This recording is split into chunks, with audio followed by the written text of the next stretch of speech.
All right, everyone. We start off today talking about Trump's cabinet appointments. He's appointed two more individuals, Mehmet Oz for Medicaid and Medicare, and Lindamcmahon actually also getting chosen for a position. Link in the description, archived, of course. I've noticed a pattern here, and I think some of you have picked up on it as well, and it sort of ties into an article that I talked about a couple of days ago, which was sort of an open question. Is Trump trying to overload the establishment effectively with his cabinet choices? I think that the answer is kind of sort of yes, kind of sort of no. Let me try to explain what I think is going on here. Donald Trump has been appointing people that quite clearly deviate considerably, generally speaking, other than Rubio and a few of the others. They deviate considerably from the kind of choices that he made in 2016. I think that there are several reasons for this. Number one, he's learned from his mistakes from before. One of the biggest concerns that I had during his first administration was the hiring choices. Now, there were some that it was obviously for a reason. For instance, Bolton being hired. Bolton, in the end, turned out not to be a good idea. But the premise behind it was actually a good one, which is, hey, I'm going to get this Bushite warmonger on my cabinet. My enemies, therefore, are not going to fuck with the United States because they're going to be terrified. This is why Mattis, I believe, was chosen as well. I talked about it at the time. Did they turn out in the end not to necessarily be the greatest choices for a multitude of reasons? Yes, but the premise was actually there.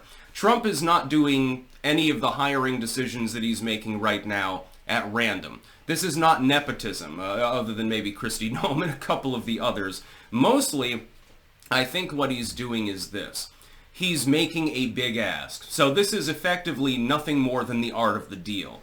You put forward a potential cabinet, a slurry of individuals, who generally would not be palatable to the uniparty.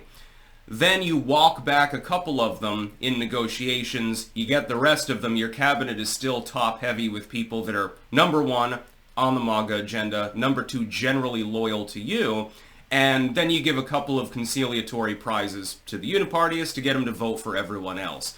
I think that Gates is probably the best example of this, and possibly Lindamcmahon at this point. She's the former CEO of the WWE for the education department. It's quite a symbol of what Trump wants to do with regards to federalized education. By the way, I happen to agree with him on this. The Department of Education has not actually educated anyone. It has simply dumbed down test standards, etc. Will he get McMahon? I don't know. I don't know who's going to be confirmed and who's going to be denied. What you're doing, though, is setting up for negotiations. Now, when you negotiate with someone, you can't go in with a position of weakness. So, I'm trying to buy a car from you, and you've listed it at $1,000, and I say, well, I can maybe do like $950, man, or something like that.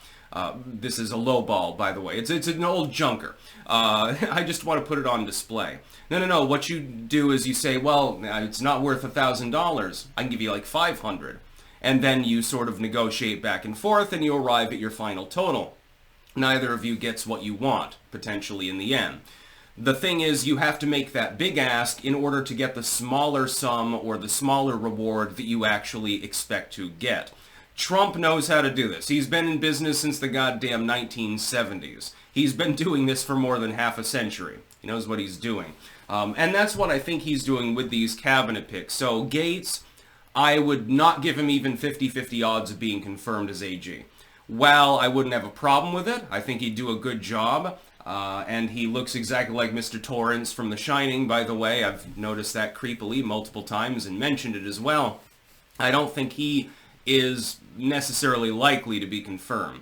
But he's hoping to get Zeldin and Gabbard and people like that actually confirmed. So he makes a big ask. That's all he has to do. All you have to do is say, you know what?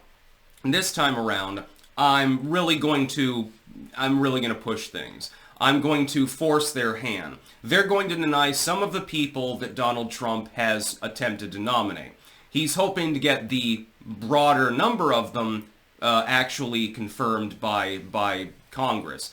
And I think that he'll be successful, by the way. I think that in the end it will actually work because, look at the composition of Congress. They're not exactly the brightest bulbs in the closet, so to speak.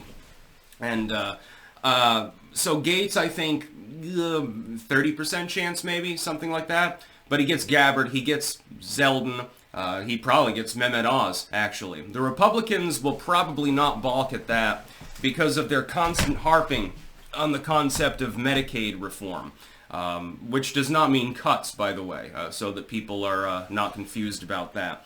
The idea is to make it more efficient and to reduce the budget while not reducing care.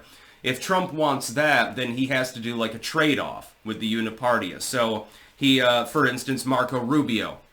Rubio is not core MAGA. He's more like a Ted Cruz, a missing link Republican, who is more of an opportunist, but he's sort of been cucked at this point. So Trump is using him effectively as a throwaway.